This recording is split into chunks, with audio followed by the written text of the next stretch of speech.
We begin with that investigation that you'll only see on this program. It starts in rural Texas with one family's serious questions surrounding a young man's disappearance back in November and the discovery nearly 3 weeks later of his body. Questions like, how did searchers miss Alfred Wright's body even though it was found just up the road from where he vanished? Also, what makes authorities so sure he died of a self-inflicted drug overdose when his family says he did not do drugs? And how can they rule out foul play when one autopsy says that Alfred Wright's throat had been cut and an ear was missing? Why was he undressed when he was found? Those and other questions are casting doubt on the official version. So is the fact that Alfred Wright was a young African-American in a part of Texas with a history of racial tension and one of America's most horrific recent hate crimes. wartawan begins our report. The sun was just going down when Alfred Wright pulled into this liquor store on a long, quiet stretch of Route 87 in East Texas, not far from the Louisiana border. The 28-year-old physical therapist was on his way to see a patient when his unreliable pickup truck broke down again. His wife, Lauren, who was home with their 2 young sons, immediately sent Alfred's parents to get him. Last time I called him, I just heard heavy breathing. He was in distress of some sort. He was not responding to anything that I was saying. His parents were still 20 minutes away, and Lauren was growing frantic, sending text after text. At 5:57, trying to get to you. Answer the phone, please answer. Okay. And at 6:16, I said, please answer, and that was after I'd already heard him in distress of some sort.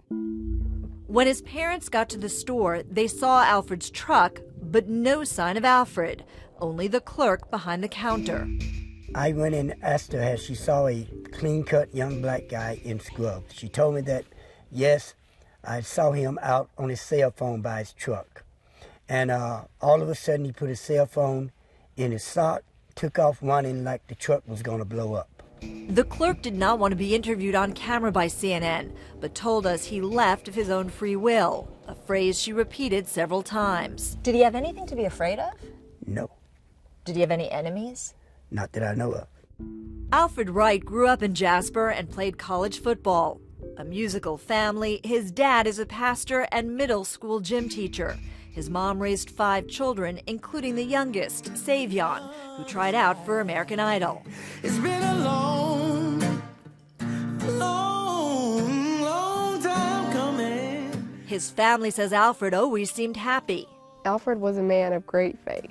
Change gonna come. He loved his family, very ambitious, very driven, very hardworking. His work ethic was phenomenal, fun-loving, and brilliant. So why would he run, especially alone in the Texas woods, when he knew help was on the way? This part of Sabine County is about a 45-minute drive from Jasper, the town where more than 15 years ago James Byrd Jr. was chained to a pickup truck and dragged to his death by 3 white men. People who live in this area, black and white, say racial tension is always just beneath the surface and that things aren't always as they appear.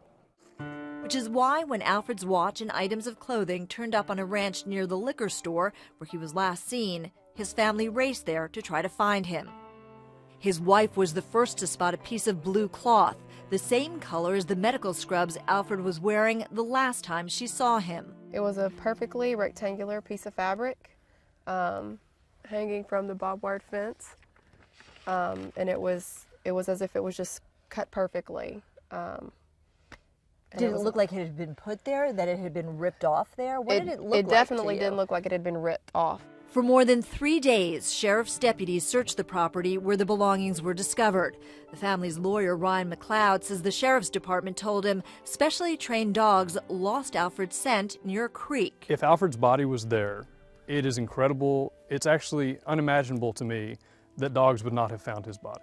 Tom Maddox is sheriff of Sabine County, and he was on scene during the search. He just showed me the circumference of the area. He showed me that this whole circular piece here had been searched. He also told me that numerous times that if he was in the area, that they would find him.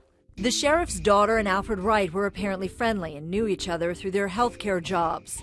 So it came as a surprise to the Wrights when, after 4 days without warning, The sheriff abruptly called off the search, telling the family, "Your son's just a missing person. My guys are tired. We've exhausted our resources and funds. We're done." Done with the search and done with any investigation. The Wrights say the sheriff concluded there was no foul play, even taking it a step further. The sheriff offered an explanation that this was probably drug-related, that he was probably having some hallucination that caused him to rip off his clothes, and so there was no foul play. Does that sound like your husband? No, not at all. Not at all. After they'd found the clothing and his watch, his ID, they told me that there was still no evidence of foul play. Did you believe that? No, I don't. Alfred Wright had been missing for 19 days, and with many questions and few answers, Thanksgiving week, dozens of volunteers did their own search in the cold and rain. And Pastor Lewis began to holler, everybody come to me, come to me. And I knew the sound in his voice, that it was not good. It was not good. I remember asking, is it a body? And someone said yes. In an area of the ranch supposedly already searched by deputies was the body of Alfred Wright, found nearly 3 weeks after his truck broke down. When I first found him, when we found him, I walked up on him. And it says that his spirit spoke out to me and said, "Daddy, I knew you were going to find me." His head was in this area. Okay. And his feet was back here. He was neatly laid. Right. He was neatly laid. Wearing only boxer shorts, his shoes, and a single sock with his cell phone tucked inside. It wasn't just the position, but the condition of the body that also seemed strange. This is the first thing I noticed, how smooth his forearms and his back, this is smooth, no scratches at all. But he was missing an ear, 2 front teeth, and his throat appeared cut. And in an echo of the sheriff's prediction, the coroner's toxicology report described Alfred Wright's body filled with drugs and ruled his death an overdose.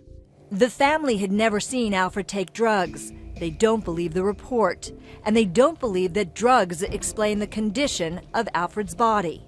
Knowing that the watch is found here, his clothes are found here, and then the body's found there, what does that lead you to think?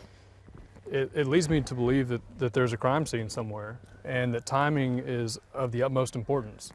Okay. Every single day that goes by, evidence is lost or destroyed.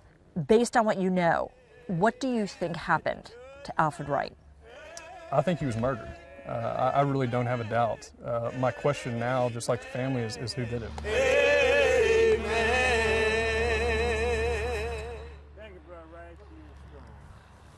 Short time ago, I spoke with Deborah Farrick, who's reporting the story from Jasper, Texas. So, Deborah, you mentioned drugs were found in his system. What kind of drugs?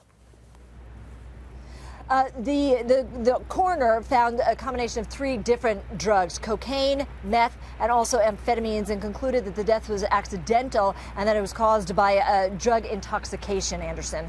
In that coroner's report, did it indicate how long the drugs had been in his system?